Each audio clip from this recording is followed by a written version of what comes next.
when you are in charge, when you're the one deciding the amounts, psyching yourself up to increase charges. All of us overthink pricing. If you don't want to put your prices up overtly, do it by stealth. Paul Green's MSP Marketing Podcast. Another Byte. Hi, I'm Sophie Law and welcome to Another Byte. This is the YouTube shows for MSPs who want to improve their marketing and grow their business. And every week we dive deeper into another episode of the MSP Marketing Podcast with none other than Paul Green, who does the podcast. If he didn't, this whole thing would be a bit ridiculous by now. And item one on the agenda this week, Paul, apart from the fact that we have survived what is the Easter holidays in the UK, which is very tricky when you're a working parent. So congratulations from me well to done you. Us. Yeah. Yay. Is soaking, not just for feet and difficult stains, but soaking, you say, is something we should be doing with our ideas. Please expand. Yes, so it's kind of stress testing it. I'm not sure if soaking was the right word from when I recorded the podcast, but hey, your words. I know. I don't plan it that much in advance. I just kind of turn the microphone on and just talk sometimes, and things just come out. I think I'm 47 now, which I know will shock you because I look a lot younger. I was just waiting for the shock to register there. But if I think back sort of 15, 20 years ago, I have ideas all the time, as I'm sure you do, because we all have all these great ideas. 20 years ago, I'd take an idea and I'd be like, oh yeah, got to do that. This is amazing. Pew, pew, pew, pew, pew. And I'd just jump into an idea. And certainly when my first few years of business ownership, what that led to was kind of almost like a zigzagging. So, when we didn't quite have enough money and we also didn't quite have enough resource and didn't have quite enough clients and just didn't have enough. And I was, the ideas were coming thousand ideas a minute. And I didn't have the maturity to say, whoa there, horsey, just let's see if this is the right idea. Because when you have an idea, the idea feels like it's the best idea in the world. Yeah, exciting. It is. And this is why you should never act on an idea when you've had a couple of beers, by the way, because the beer gives you the added impetus that it's the best idea in the world. You should never act on anything after a couple of beers. That's right. That's good life advice. Especially texting your ex-girlfriend when you've had a couple of beers. That's for off the recording to tell you about that one.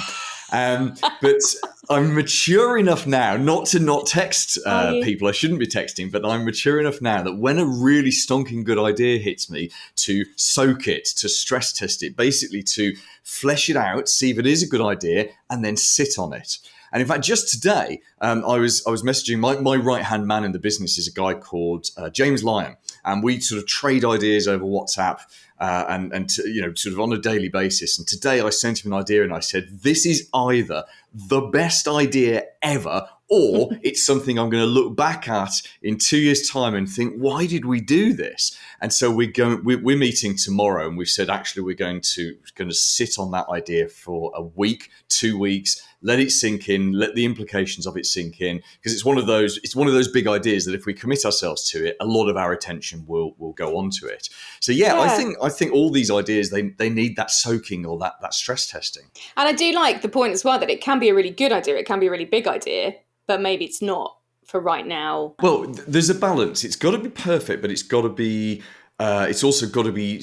You don't want to stifle it and hold it back. I'm listening to a great audiobook at the moment called The Founders, which is about the people who founded PayPal. So you're talking Elon Musk, Peter Thiel, Reid Hoffman, who went on to found LinkedIn, and a number of other names. And the book is essentially how they in just 2 or 3 years, they created what we would see today as the modern payment system that drives the whole of the internet. And one of the things, and this was Elon Musk, and Elon Musk has gone on to do this at SpaceX and at Tesla again and again. But one of the things that Elon Musk was very much about was if we have a good idea, we implement it immediately and we iterate it. There's none of this sitting around talking about things, having committees. And I think there's a thing of finding a balance. Elon Musk at PayPal, which was venture capitalist funded, and Tesla, which was Elon Musk funded, where there's tons of cash. In fact, as we record this today, Tesla has just announced something like $33 billion of profits for the year. Who counts those? Is there a little person in a room somewhere just One, Yeah, two, there three. clearly is. Yeah, Oh, it's start called again. software. You know, Tesla has not been a very profitable company up till now, but it has an amazing range. You know, it's achieved things that no other company could have done. You know, and it's completely invented an electric vehicle movement. And I have no doubt that Elon Musk has paid a high personal price for that. Along the way, he's become the world's richest man. But they have implemented really quickly. That's great for big unicorn businesses like that. In normal businesses like ours, there is a cost to implementing every idea. And as much as I completely agree with Elon, and believe me, I would be like Elon if I was a slightly different person. I'd be like, come on, get it done, get it done, get it done. As I said earlier, I've slowed myself down and become a little bit more mature. And that's what we have to do in these kind of normal sized businesses. Still got quite a way to go with the maturing, though. Just Hey, I'm making a working. note of I'm that. working on the white hair. You Doing know. a great job. It brings us nicely then onto to profits and psyching yourself up. I was loving what you're saying, and I really struggle with this in terms of valuing yourself when you are in charge, when you're the one deciding the amounts and running the company, psyching yourself up to increase charges. And you were saying something really interesting about how people notice charge or feel about increasing charges, which goes in fives. Can you explain a bit more about that? Yeah, so you're talking about the psychology of pricing, and in terms of going in fives, if I charged you £35 or dollars for something, and I put the price up to 36, 37, 38, maybe even 39, it's the same price. And by that, I mean it sits within a psychological barrier. Our brain doesn't really see a difference. And I'm talking B2B here, which is, of course, what we sell. But you know, the brain doesn't really see a difference between 35 and 39. That whole range is something. Now, the second you go into 40, it's almost like it moves into a different price bracket.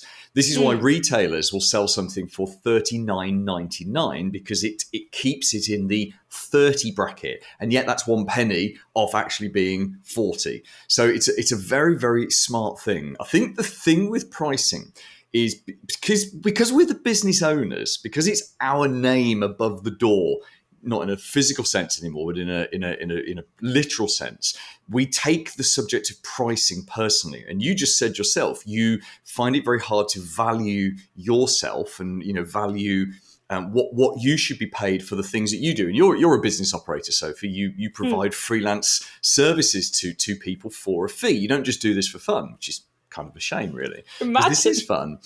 Imagine, but then the children would go hungry, and the house would be repossessed, and life wouldn't be fun anymore. But we all of us overthink pricing, and there's so many different ways around it, like moving the price up within your pricing bracket. In fact, let me give you another example from PayPal, which whenever I'm consumed in a book and I'm absolutely absorbed in it, all of my examples come out of that book. PayPal was free. So PayPal was originally two different companies. It was X.com, which is the best domain name ever, which Elon Musk, that was his company, X.com. And apparently he has just taken recently control of the domain X.com again. Anyway, I digress. Then there was another company called Confinity, which actually created PayPal. And neither of these companies had, if you think back about 20 years, the concept of sending money by email, which today is routine. We do it all the time. We pay for stuff on PayPal all the time. Back then, sending money by email was absolutely revolutionary, and it completely changed everything. And it was eBay which drove the whole thing. And essentially, Confinity and X.com separately came up with the same idea of let's send money by email. They actually had offices next to each other in the same building, and they were outspending each other. They weren't charging anyone anything to use their services. So it was basically, it was classic, let's acquire customers as quickly as we can. And they had to merge because they were literally spending themselves into oblivion. And then once they merged, they realized, well, we need a revenue model. So they undernerved for a long time of, well, we can't charge people to use our core service because they're used to using it for free. And we cannot risk, they were adding something like 10,000 subscribers a day. They could not risk losing their client base. So they came up with the idea, I can't remember what it was called, but it was something like PayPal Premium. and they said to all these sellers on eBay, hey, you can still keep using free PayPal forever if you wish to, or you can switch on to PayPal Premium, where we'll charge you 1.9% per transaction, which is half of what eBay wants to charge you, because before eBay bought PayPal, eBay had its own sort of payments platform. So they would say, look, it's going to be half the price, and you can phone us. In fact, you can phone our priority team on this number, and there's this bonus and this bonus. So they basically came up with some advantages and threw it into a premium thing. And on their Sounds first sexy. day, I'm in. does You sound, know. well, Yeah. 9,000 people signed up on the first day, and they were utterly shocked because they thought the vast majority of people didn't want to do anything but the free version of PayPal. And actually, the people that were signing up were people who were starting to make a living selling stuff on eBay, which again, 20 years ago, that was a revolution for someone who could quit their job and sell stuff on eBay. And they figured out it was worth losing 1.9% of their revenue in order to have enhanced tools and enhanced service from PayPal. Now, that's only the point I've just got to in the book, so I don't know what happens from there. But can you see how that's a completely... It's a different shifting of the problem. So we don't want to charge people, therefore we'll introduce something new. I say to MSPs all the time, if you don't want to put your prices up overtly, do it by stealth. For example, let's say you've got a client and they are particularly price sensitive. So maybe you're at 39 already, so you can't just stick another dollar or pound on. What you can do is you can sell them an additional service as part of your quarterly business review or your strategic review process. And you can actually put a hell of a lot more margin on that product. So let's say you sell them a cybersecurity product, you're buying it in at, let's say, £3 or $3 per user, and you would normally sell that out at let's say $7 or $10 per user. For this client, you sell it out at $20 per user. So you're putting a margin of $13 or $17 or whatever it was, a bigger margin on it than you would normally do. That is a price rise by stealth, in that you're adding some extra margin to their overall package without them actually thinking that you've put the prices up. And because, your existing clients they shouldn't know the name of the service that you're selling to them, because they just don't know about stuff like that. And B, you don't want them to Google it, so that they'll never go and know what the wholesale price is. That's a clever way of actually increasing your prices without actually having to say to someone, the price is going up. Without having those uncomfortable conversations. It's Exactly. good. I like it. Now, that is two people sort of almost working competitively and then together. One of the things you were talking about on the podcast this week with your guest, Nick Rubright, was hybrid knowledge. And for him, he was really lucky that he was doing SEO and it was in a music-based company and he knew both those things. What I wanted to ask you was, if you don't have that hybrid knowledge, maybe you're an expert in one area, but you're going into a different kind of business, does that work? Does that hybrid knowledge work with a partner, with another person who's the expert in the other thing? Does it have to be you on your own? I think in general, we all find the solutions that are right for us, and all of our solutions are hybrid solutions. I have the privilege of speaking directly to, and in some cases getting very close to, a wide range of MSPs. And if I ask them something like, what's your tech stack? There's not a single MSP that has exactly the same tech stack as someone else, because they put together a hybrid of their own preferred tech stack. So I think to fudge an answer to your question, because I don't really know the answer to that, but to fudge an answer, I think we all of us find the things that we need to put together our own hybrid solution. I mean, what Nick was talking about in the podcast was brilliant. So he has created a form of SEO, search engine optimization, which is actually PR, public relations.